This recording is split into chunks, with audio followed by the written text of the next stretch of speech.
could be an indirect for someone else. But I think you've really made the point that we talked about it and then we thought, uh-oh, maybe we're missing people when we looked at it from a different angle. So thank you so much. Yeah.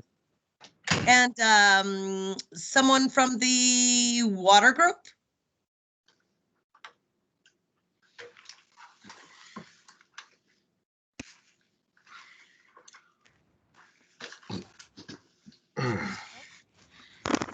Hello, can you hear me? Hello. Yes, Yes. Kinley, we can hear you, but little louder would be nice. Yeah, thank you. Can you see my screen? Yes. So we just did it together. So basically, these were the departments from where we are from. Water resource, forests, mostly from forests. Kinley, is there a way to increase your volume? Hello? Hello, you can hear me? You're very low. Something's wrong. Okay. Can you hear me now? That's better. Okay. So basically, we just discussed together, and these were the list of departments that we were from. So mostly from forest, climate change, and water resource department, and one of our member was also from UNDP, glove department.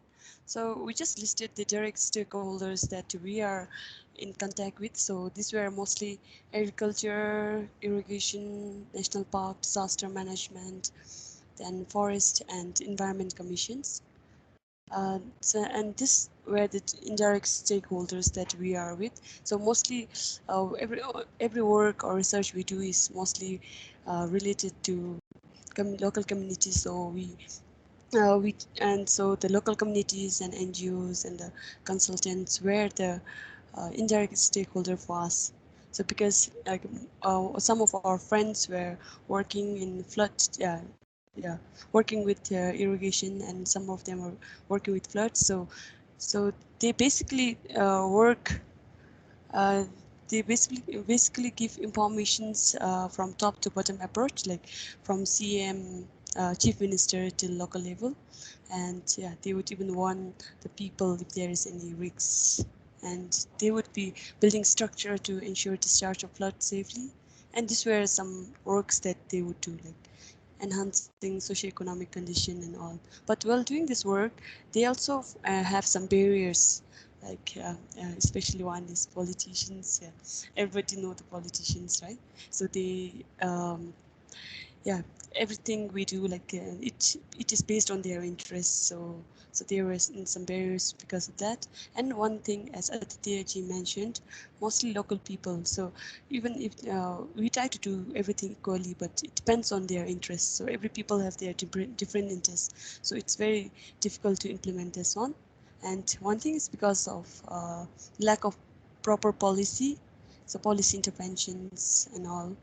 Then other thing is because then damage structure, like if we have to go to some villages, then we might have to go through some bridges and all. But if there is some climate extremes like floods and all, washing off the bridges, then we can't go to that place and implement the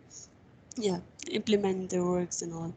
So, and one thing is because of climate and lack of timely data and informations. So that's all. Thank you. Very good. Thank you.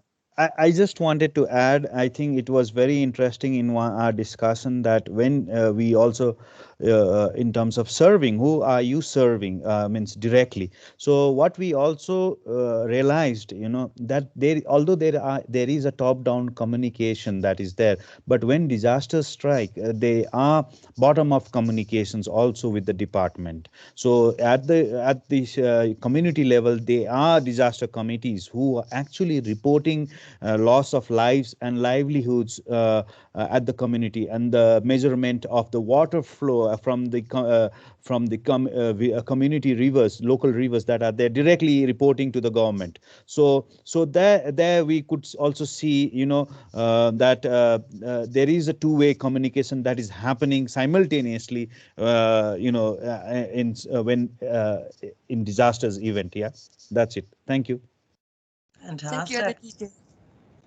Thank you. So for the agriculture group, Maybe we can have just a very, very quick impression of how your conversations maybe started and how they changed after the discussion. Is that Bavukji?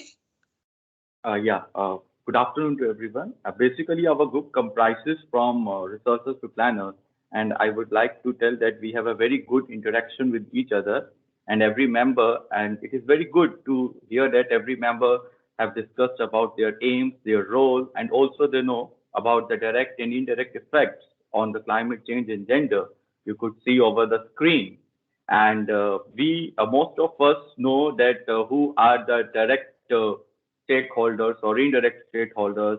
And basically, our group comprises more of academicians, researchers, and we are trying to understand our work. And we also know our vulnerability group and definitely and our role in delivering our project to the wider community, because who are at the at the end, who needs to be received.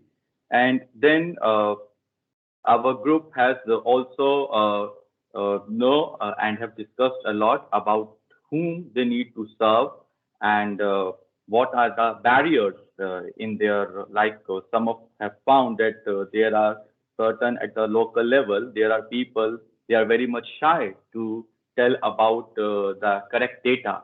So that could be the possible barrier. And then some policy barriers are also involved. So, and personally, I am very much lucky to have not a major barrier. So I consider that everybody from planners to researchers to the last citizens, everybody is cooperating in my research work. So I could say that I am lucky in that. And then ultimately, what could I say? That if we consider that there are certain, like Mohanji has added, that there are concerned departments and ministries, Chang has taken up the local government and functional section manager.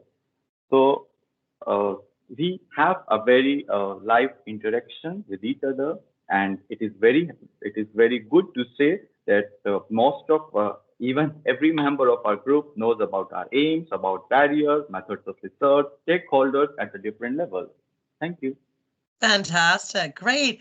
Well, we'll go back to you, Jim. Thank you.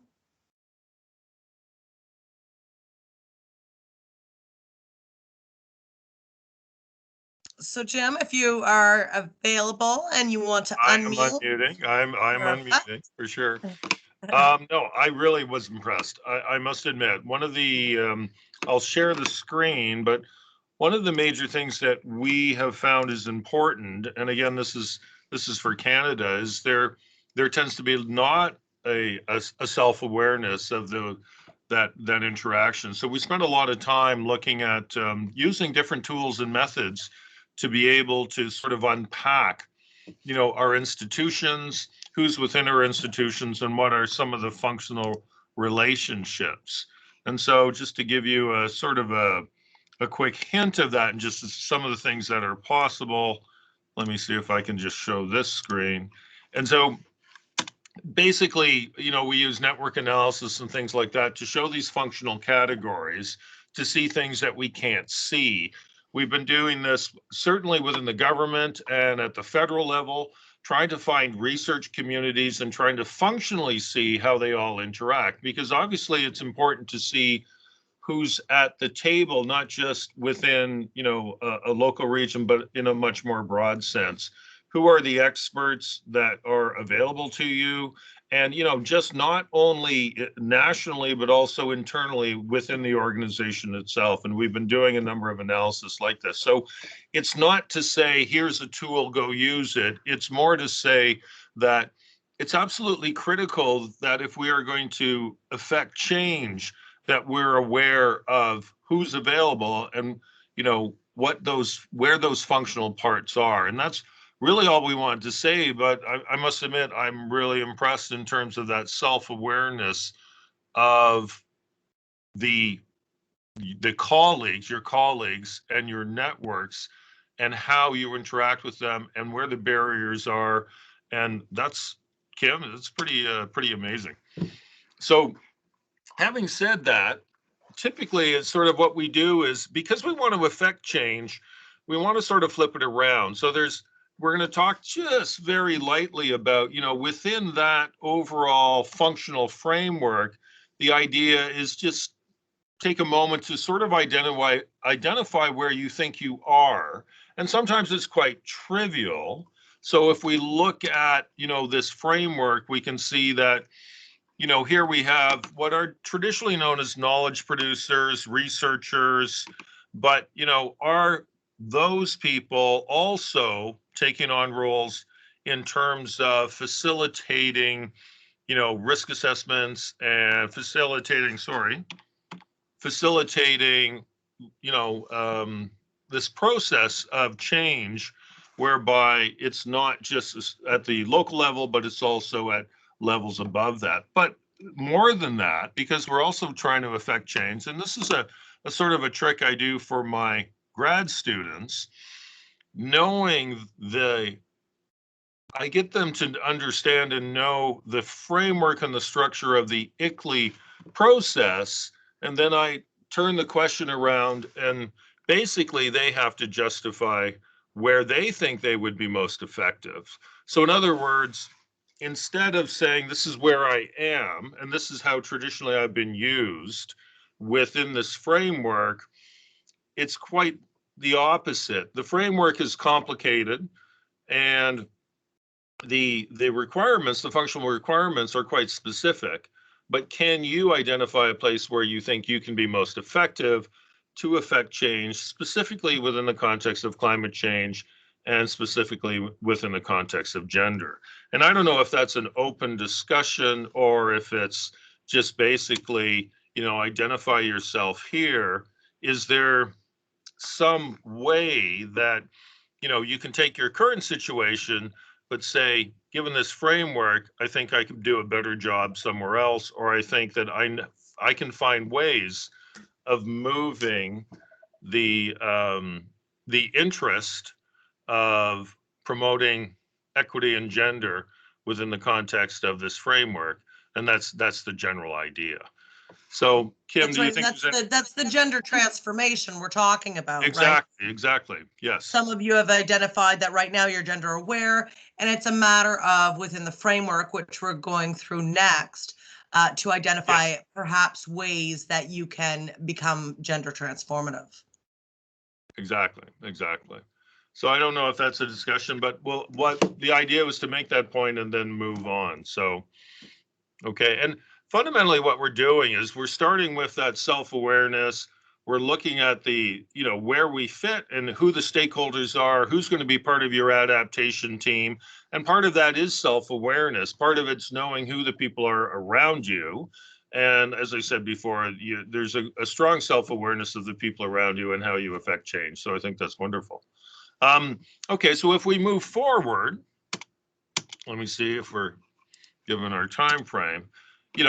This is just a quote I got off of Harvard Business Review, and again, this notion that it kind of taps into what we just said, and it's you have a bigger sphere of influence than you realize. Most people think that their immediate circle of friends or colleagues is their audience. However, research of social networks, it goes much more vast. And so the idea is, if we are trying to affect change, to really start to look at those broader patterns, to become self-aware of the methodologies that we have, but then to utilize those methodologies as a tool, not as something that you're expected to do, but something that you can actually become really good at. And that's just the point of that thing. And if there's any comments.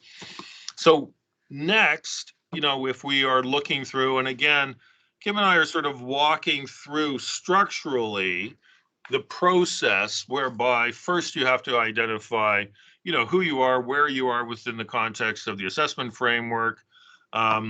You have to understand the function of the framework, but then data. So we have just a quick little walkthrough, and we thought this is probably the best way to do it. A quick little walkthrough of some of the conundrums you would have with data, but, how you would look at it. So where are you going to get your data? And so I'm just referring here lightly to the ICLI method. And the idea is that, they sometimes ask very open-ended questions like, well, okay, so what climate change effect are you worried about? And, this is a really interesting problem, because I do remember going into the first community I worked with. It was Halton within Southern Ontario. And there was two processes whereby I think I got into a fight with my supervisor, and I basically he said, we go in and we listen, and they'll tell us what's important to them about climate change. And my approach was, I think the idea is that we go and we're experts, and we, at least start the conversation. And so sort of going back and forth, but it's a very important question. When we say climate change, we typically think of what we see in the news in terms of temperature. But temperature is a very blunt proxy for the changes that we can expect. And we'll talk about that tomorrow a little bit. And so the question is, where would you go to find out? Now, we had obviously Philippe and Arun at the beginning of this workshop, but they only had, 15 minutes, and it was a very high level discussion. And obviously there's a lot of consideration here. So I'm just pointing right now to the HKH assessment. As I said, I was very happy to read through the document, the entire document. And those are the funny things that I would suggest are really important. That when the IPCC comes out, we all have to, we sometimes tend to spend some time, couple of weeks going through it, making sure that we're aware of all the changes. Well, here's a beautiful document in terms of content to be able to feed into this process. And so sometimes it's just about making yourself aware of it. So here we have chapter 3, unraveling climate change in a very highly complex working environment. And so we see things like, 0.3 degrees higher than 1.5, 0.7 degrees higher, increased glacial melting, less predictable water availability. It's not that you're going to take something specific out of here, but the idea is to get the general framework. Extreme cold events, which seems counterintuitive. So again, for us in Southern Ontario, we have had extreme cold events that have been joined with snow at the same time. And this has caused a whole host of infrastructure problems because of that extreme cold weather. And of course, under climate change, it's not something that we expected. We thought it was going to get warmer, those sorts of things. So just scanning these documents is highly effective. Increased variability, again, another very important thing. And what we're hearing as we walk through this 1, 2, 3, what we're hearing, one of the big messages is increased variability, big uncertainties, variability. We're not quite sure how it's unfolding, but here are some of the effects of how it's unfolding. So, what information can you discern from the previous 4 statements? And this is directly from chapter 3 about climate and about factors that impact your sector. So that's a big important thing, because if you're responsible for a sector as these working groups are, how do you extract the climate impact that you're actually interested in? And you're not really given a lot of guidance. So talking to climate researchers, climate modelers, I've actually found people to be very approachable. And those are some of the ways that we can actually get a sense, not of specific details, but of the broader region. And I know this isn't a working group sort of thing, but it's more of a, as we're walking through the steps in the assessment process, here's one of the steps that's very broad and is typically not dealt with well. Now, why? Because here's a sheet. Here's an assessment sheet from my colleague at Metrolinx. This is something that we went through. And typically when we speak of changes in climate, we talk about temperature and precipitation in a very broad way. But in this case, you can start to see that those changes can become very, very detailed. The engineers need to know very specific information about these climate thresholds so that they can they can immediately correlate that to the various forms of infrastructure that they have to manage. And so something that's very broad can become something that's very, very specific.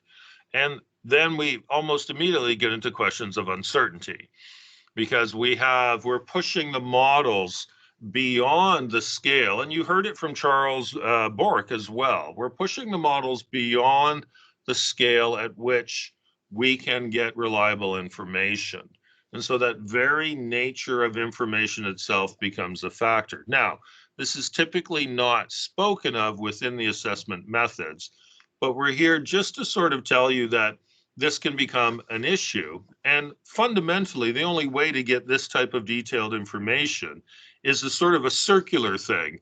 You have the impact within your mind, and then that leads you to the climate change, or sometimes vice versa. So I'm probably speaking for too long a time, but data is incredibly important. And climate data is not just, is it going to be 1.5 or is it going to be 1.7?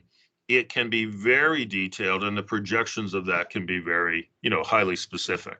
So I know I'm yeah, and depending on the type of work you're doing and the type of assessment you're doing, you will have to judge what type of detail you need. So there's going to be places like the information system, Koshi-Beishi information system, that you can look to. But also the other important thing about climate change in assessments is you need to put a temporal lens on it. So, yes, we're going to have this temperature, but how long is it going to take, and how long do these vulnerable people have to adapt, and is it possible in that length of time? So maybe we could go on to the next slide there, Jim. Yes. So this will be the joint work.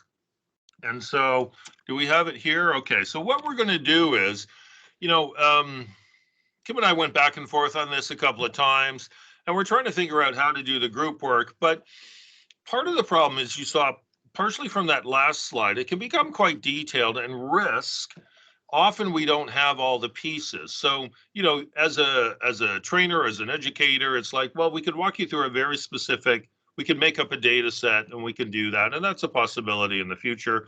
But we also thought it would be equally valid for you to get a sense of the factors that go into risk. And so when we say risk assessment, this is the sort of thing that you'll be asked to look at. Now, it can be a bit obscure, but let's walk through it and hopefully you'll get a sense of it. So joint work. And so I can't see the chat, Kim, so can you see the chat, and we'll just sort of walk through it and you can ask questions? I can, yes, absolutely. So yeah, as Jim kind of walks through the assessment, this is a specific assessment, the ICLI.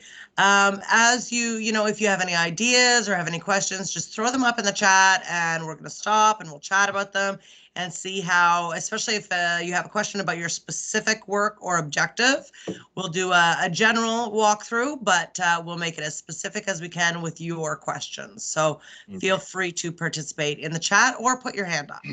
Thanks, Jim. So again, we went from, who's at the table, and obviously gender is a big factor there, to where are you going to get your data? And, ICLI is quite almost naive. It's sort of like, well, what climate change were you worried about?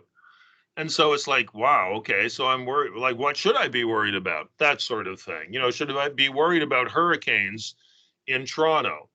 No, really, not really, So it becomes this really interesting sort of back and forth, and you have to go through a number of iterations. But here we go in terms of the walkthrough, vulnerability assessment. So a big part of it's a vulnerability assessment, but it's also, you have to remember what we're talking to. So when we have the climate, and the presumption is that you have a sense of the climate event or the climate characteristics that you are worried about moving into the future. In terms of vulnerability, it's vulnerability of the system of concern. So that's an interesting thing, and Kim can speak to that in a sec. So for part one, in terms of your vulnerability assessment, and keeping in mind that the vulnerability assessment goes into the risk assessment, look at each identified impact and assess, and it's coming up, assess the extent possible if changing climatic conditions will significantly affect the functionality of the service area. Now we're getting to this. Generally, if the functionality of a service area is likely to be affected, it should be considered sensitive. Okay, so part one is sensitivity assessment. Okay, and it's kind of obvious, but let's finish. In order to assess the service area's sensitivity, determine which climatic changes affect the impact in question, identify how the service area is affected, assess whether the service area is subject to any existing stress, and that's important. Are you looking at old, let's say, infrastructure that's on the verge of falling apart, that sort of thing? Is it already stressed? Assign, and here we go. Now here's the interesting part. Assign a value representing the sensitivity. So here's our, wait a second. Here's our example. Oh, I didn't finish. Okay, one more. Here's the value thing. I always find these things to be rather interesting. Assign a value representing the sensitivity of the service area to the climate change impact. There we go, 1 to 5, Exhibit 7.2 assesses. Okay, so here we have 7.3. We actually have to convert what we feel is the sensitivity into a value. So no functionality, it will remain the same. Up to the middle here, S3, functionality is likely to get worse. Up to S5, functionality will become unmanageable. And this is where I often have, it's like, okay, so here we are. Here's the example. Can you walk through it, Kim? Yeah, absolutely. So again, the important thing here is that when you're determining sensitivity, you have a timeline in mind. And in many of the assessments I've been involved with, we actually go through a couple of timelines. A lot of people are concerned about the next, 10 to 15 years. And then there are other types of people or other types of decisions that need to be made, such as in forestry, when, trees are living, 100 years. In the cases of, water, you've got dams that and that type of infrastructure that lasts quite a long time. So these are the things you have to consider when you're considering sensitivity. So if we were to take the impact or the climatic change of temperature and precipitation, those were two things we talked about yesterday in yesterday's session. So we grabbed those ones, temperature and precipitation, and we consider that perhaps the ecosystem service that we are assessing, that is what we're wondering about the vulnerability about, the water supply, and what kind of impacts are temperature and precipitation going to have on the water supply. And of course, there will be many impacts, but for the purpose of this exercise to walk through, we've chosen one. So increased demand on water supply due to summertime drought. And again, that is one of many impacts. But that's the thing, is in these assessments, you will actually go through this type of sensitivity and risk assessment for every single one of your climate changes and their impacts. So it can be quite a long process. It can take quite a long time, depending on the amount of people you have in your team. So then the next question in sensitivity is, what actually is the expected change? Okay, well, with temperature, precipitation, we have warm winters and spring temperatures leading to lower snowpack, and in your case, the glaciers as well.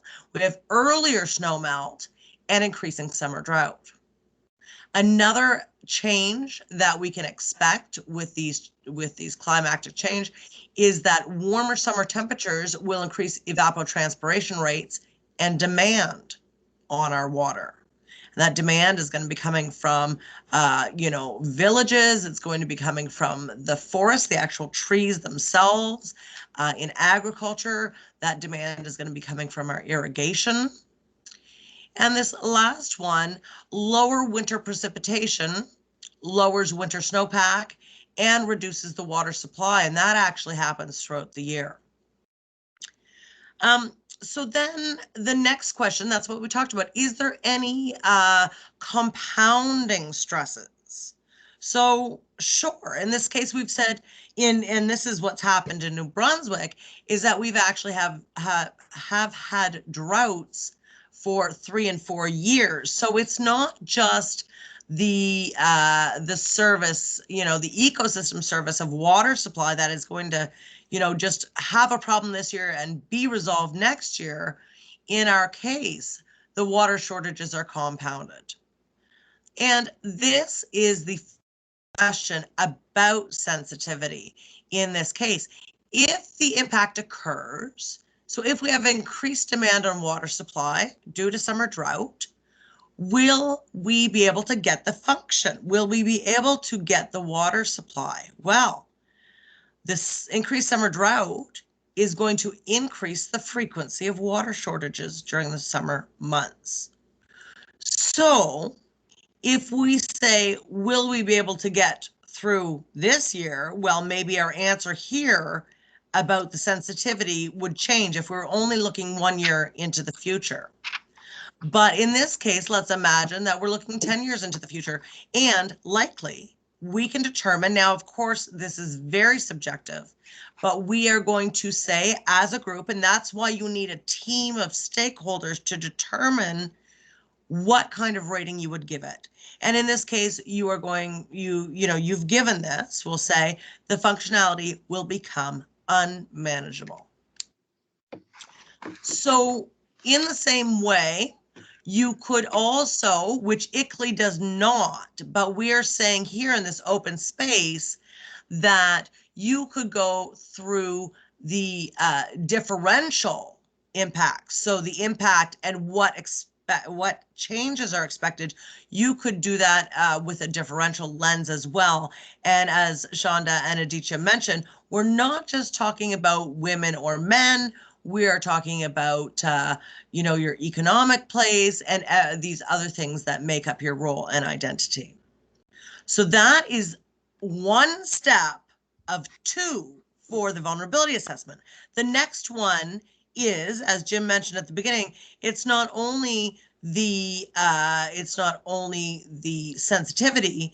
The other part of vulnerability, of course, is our capacity to deal.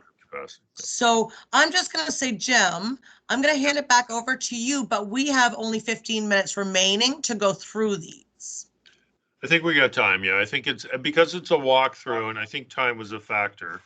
Was that you? Was there a comment? Okay. Not at this point. Yeah, because time was a factor, we had decided that we would try to pull it together this way and just see how you would make some of these, assessments. So, if we look at that example, from what I see, we say water supply is sensitive. We got an S5. So quite literally, there's a rating scheme. Where are we going with all this? We are trying to use these methods to come at the idea of risk so that we can prioritize risk and focus in on the risks that we think are going to be the most important. So part 2 then of a vulnerability assessment then is adaptive capacity. So we have sensitivity, now we have adaptive capacity. So identify adaptive capacity of a given service. We know what it is now. Kim has walked through it. In addition to sensitivity, assessing vulnerability requires consideration of main stressors, climate, non-climate, socioeconomic. Adaptive capacity refers to the ability of built natural human systems to accommodate changes in climate. So it may be sensitive, but is there capacity to be able to deal with it? Something like that. To moderate potential damages, take advantage of opportunities, that sort of thing. Use the information from your sensitivity assessment to frame the linkages between climate change, the effect on the service area, whether that service area can adapt. So in the ecosystem service, in our case, consider the key determinants listed and use the 1.1 to 5 adaptive capacity scale. And in exhibit 7.5, we're going to do that to assess, your adaptive capacity. So again, if we go to that, there's your adaptive capacity scale. And so I've just basically moved this over to here, and here we have the scale. So can the service area adjust to the projected impact with minimal cost and disruption? Well, I think I already know the answer to that, but I'm going to put this up again. And so here's our example. Here's our scale. Did you have any comments, Kim? No, just that. So when we actually do that, then when we take a look at that, is it possible that the snow melt and the snowpack can adapt to, the changing temperature? Likely not. So, Jim, do you have your slide up again, please? Yeah, it's here. Yeah, but the example, I just moved it, right? Yeah. Okay. So we can see the adaptive capacity scale, and we can see the example. No, we actually can't. We can't see really? anything. Oh, okay. I apologize. I should not have changed that. So look at that. Sorry about that. Here we go. And there it is. So I won't do that again. So here we have our example, and here we have our adaptive capacity scale. And I'll move this here. Oops, previous, sorry. I'm just trying to, there we go. So yes, functionality becomes manageable. S. So this is AC adaptive capacity 1, 2, 3, 4, or 5. And I can't imagine how this system can have a lot of capacity. Any comments on that? And that's the thing, right? So they're really, I mean, off the top of our head, as we want to get through this rather quickly as well, but no, it would require substantial costs and intervention, not only by staff of your organization, but whoever else.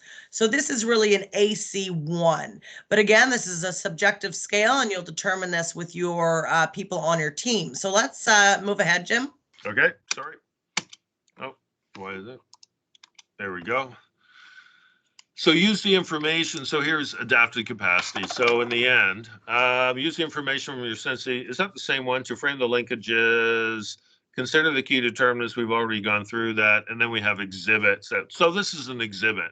And service area water supply. We have AC1 as well. No, will require substantial cost and staff intervention. So we have impact, increased demand, and then we have explain the response, unable to adapt, snowpack to warmer temperatures, limited options, and that sort of thing. So again, we've now assumed that our sensitivity is S5 and that our adaptive capacity is AC1. And there we go. Okay, so part 3, vulnerability itself.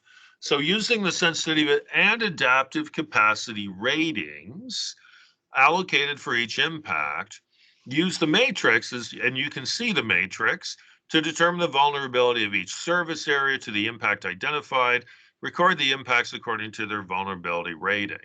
And so as you can see, it's a straight correlation between AC1 and S5, and that gives you V5, and you can see it over here. It has high vulnerability.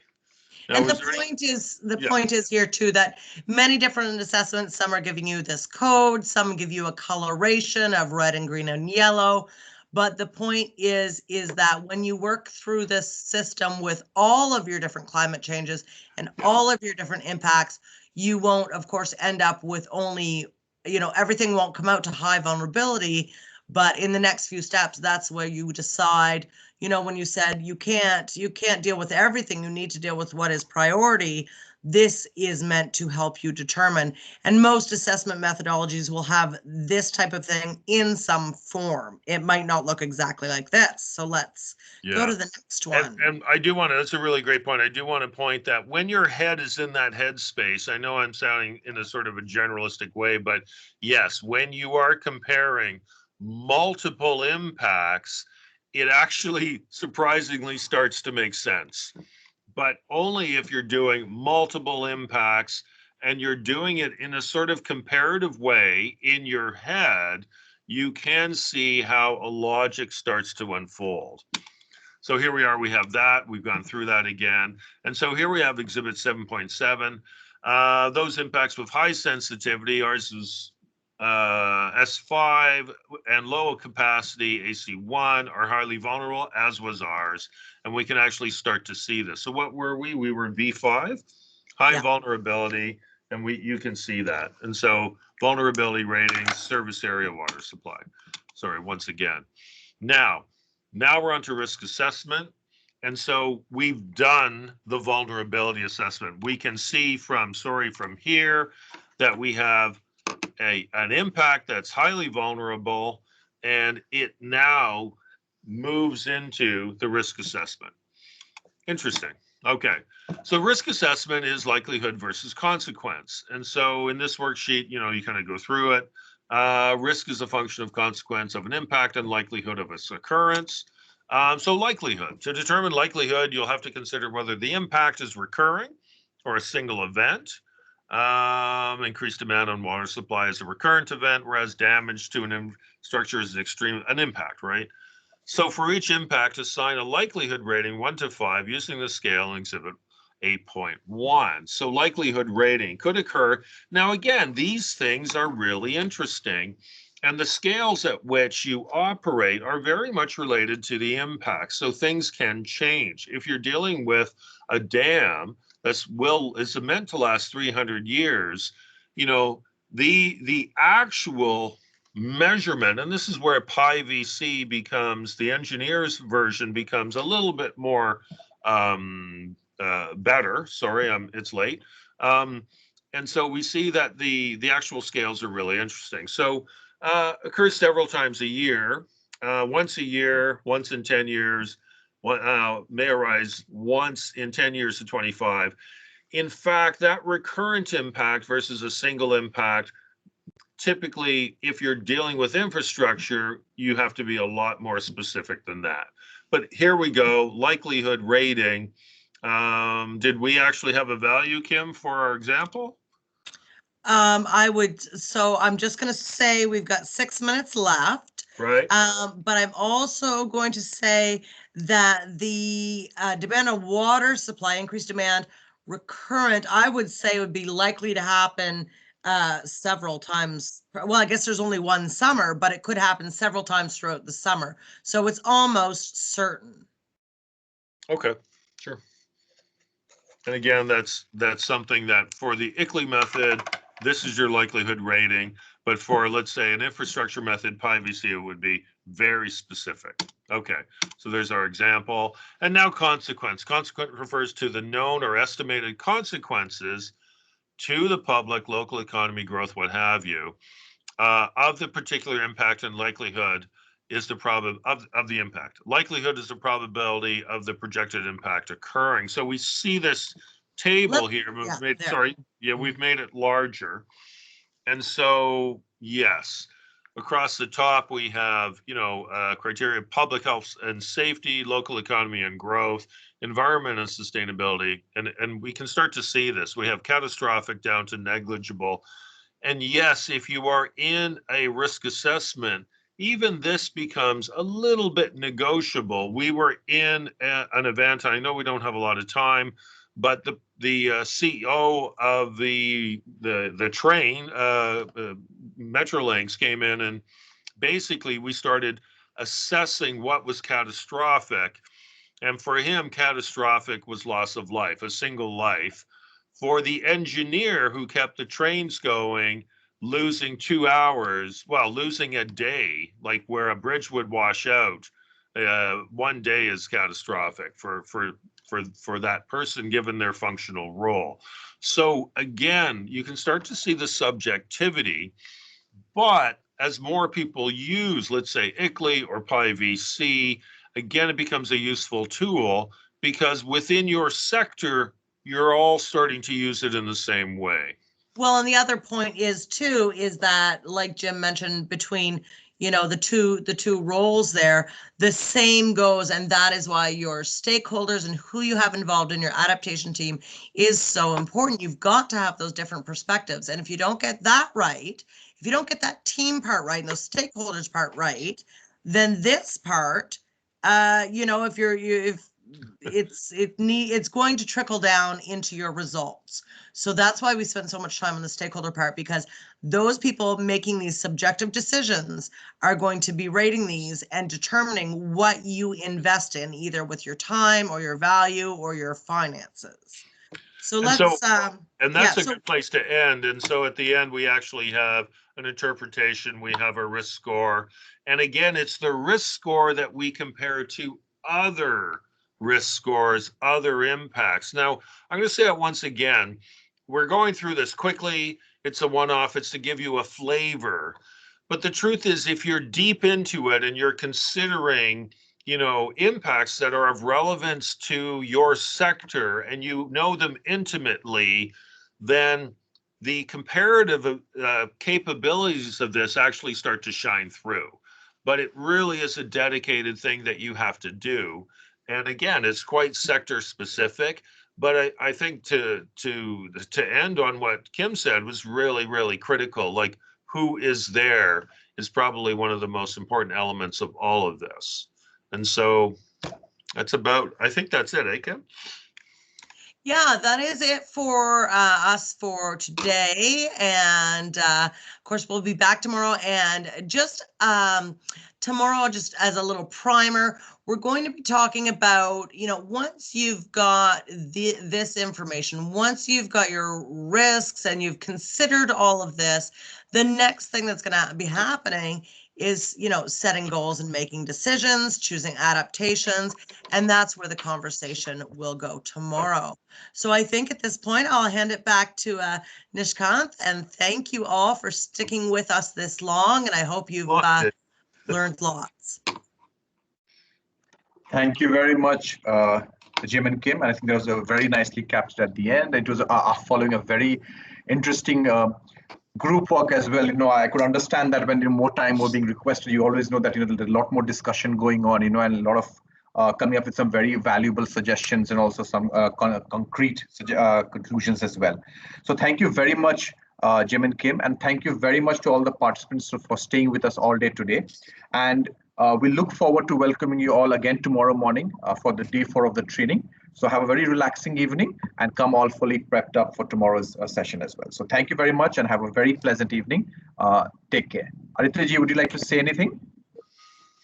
No, thank you. No, Nisikant, but I would like to thank all the participants and as well as Jim and Kim for putting up too late. I think it's already 4 in the morning for you both. So thank you very much. And thank you. We had a really nice group work this afternoon. Thank you very much. Yeah. Thank you, everybody. Yeah. See you tomorrow. Thank you. Bye-bye. Yeah. See you Take care. tomorrow. Bye-bye. Bye.